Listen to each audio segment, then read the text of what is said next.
Pada segmen 2, kita mulai dari penilaian ekosistem dan teknik penilaiannya.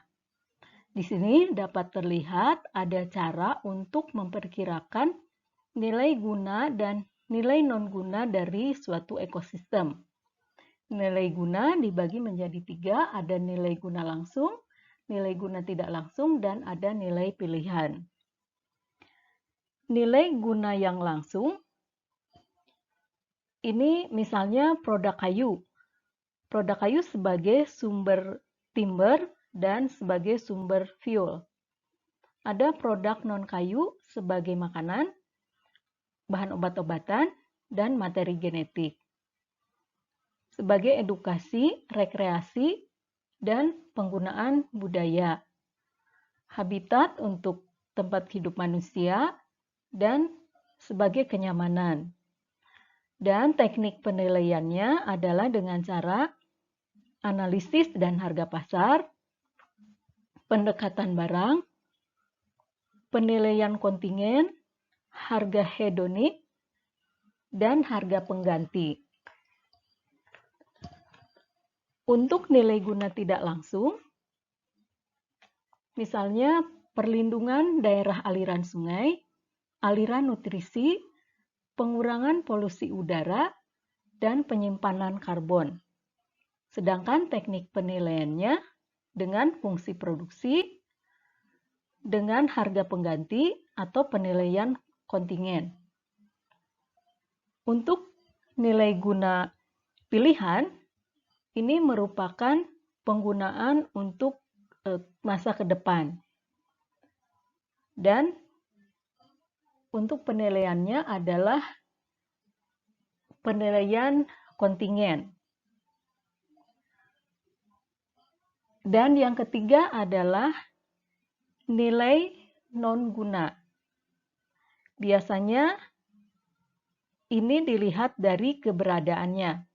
Misal, keanekaragaman hayati, budaya, dan warisan.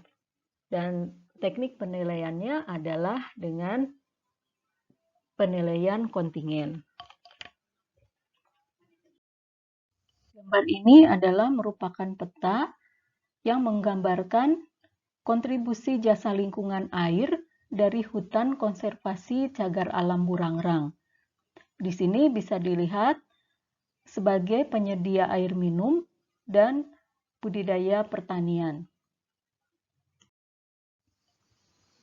Untuk tahapan valuasi ekonomi, di sini terlihat ada 2 kurva, yaitu pendekatan kurva permintaan dan pendekatan kurva non-permintaan. Tetapi pada intinya, tahapannya adalah yang pertama penentuan tujuan, kemudian penentuan daerah atau wilayah yang akan divaluasi, kemudian mengidentifikasi manfaat jasa lingkungannya, mengkuantifikasi jasa lingkungannya, dan akhirnya valuasi nilai jasa lingkungan.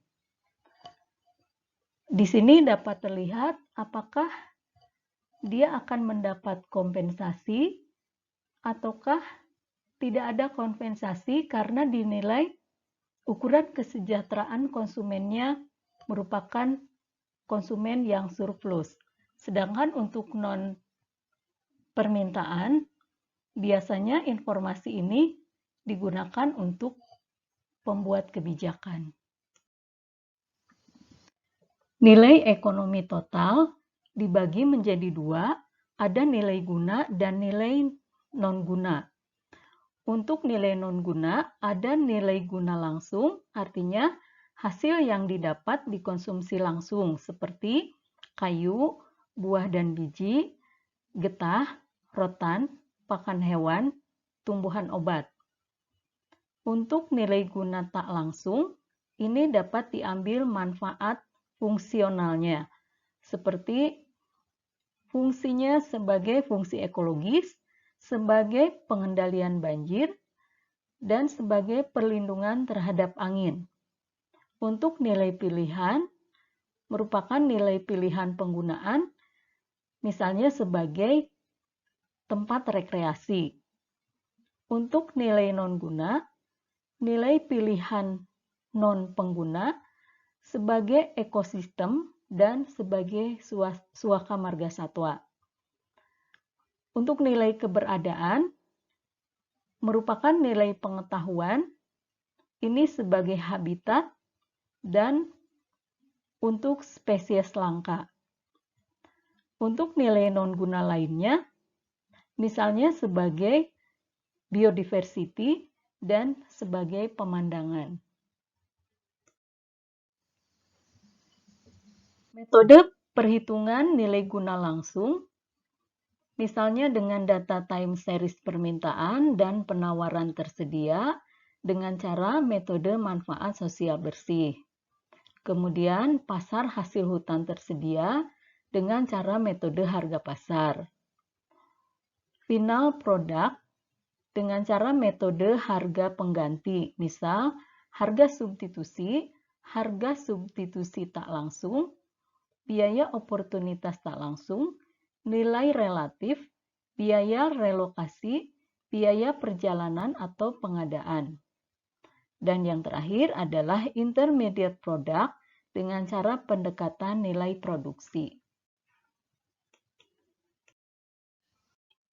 Metode perhitungan nilai guna tak langsung. Hutan memiliki fungsi perlindungan aset, sehingga perhitungannya dengan metode perlindungan aset seperti biaya penggantian, biaya rehabilitasi, nilai kehilangan produksi, dan biaya pembangunan.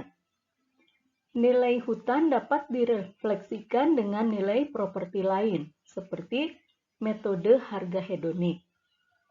Ekosistem hutan berfungsi mendukung produksi, misalnya dengan metode nilai produksi. Ada harga pasar untuk barang yang memiliki fungsi yang sama, maka perhitungan dengan metode harga pengganti.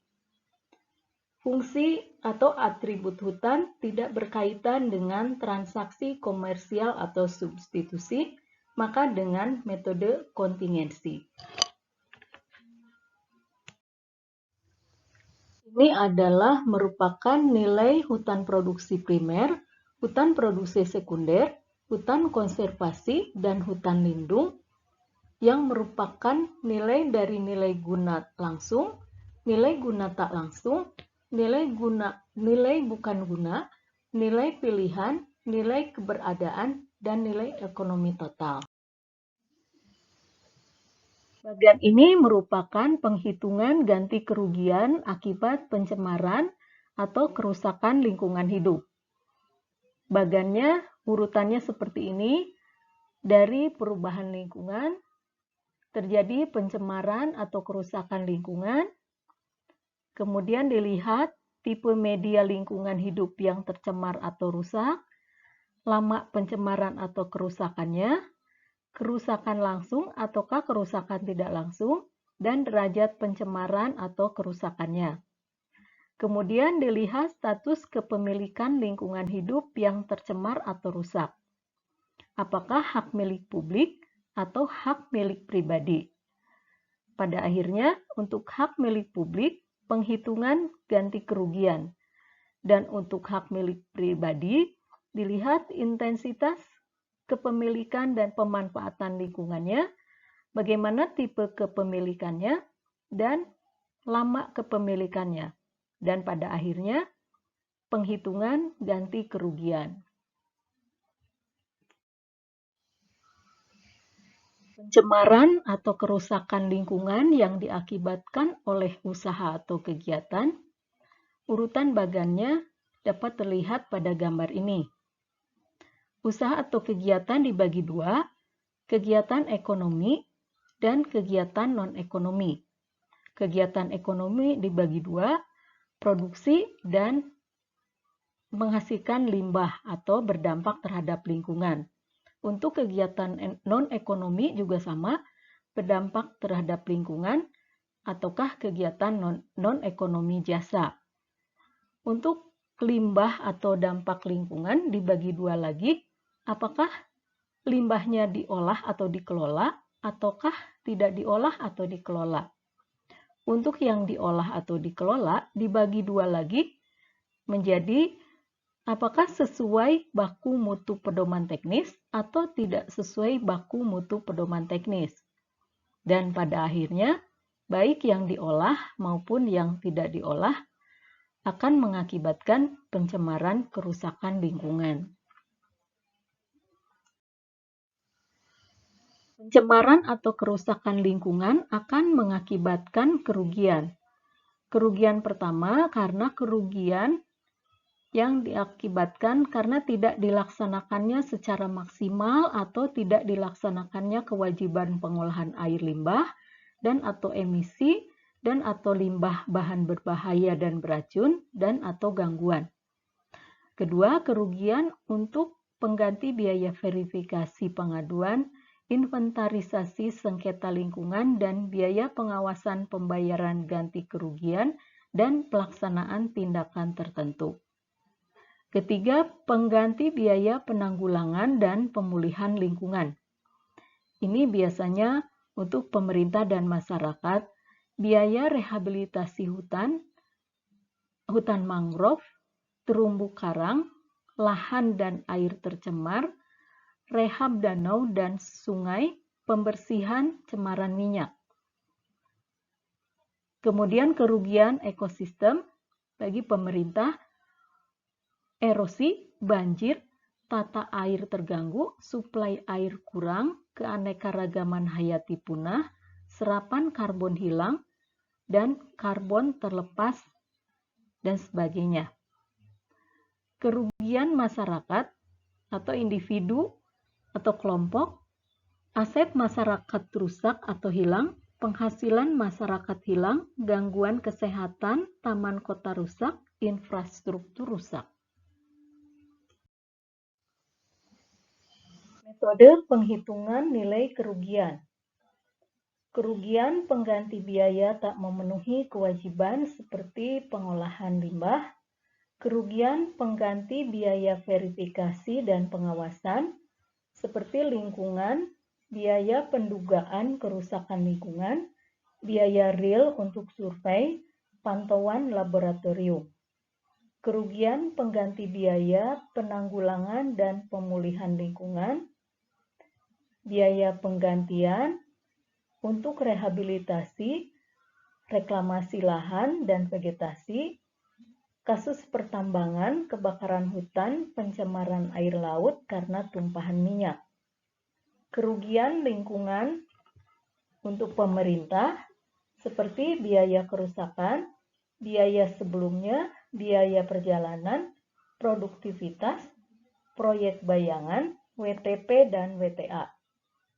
Dan kerugian masyarakat bagi individu atau kelompok seperti biaya kerusakan, biaya sebelumnya, harga hedonik, biaya sakit, konsumen surplus, produsen surplus, WTP dan WTA.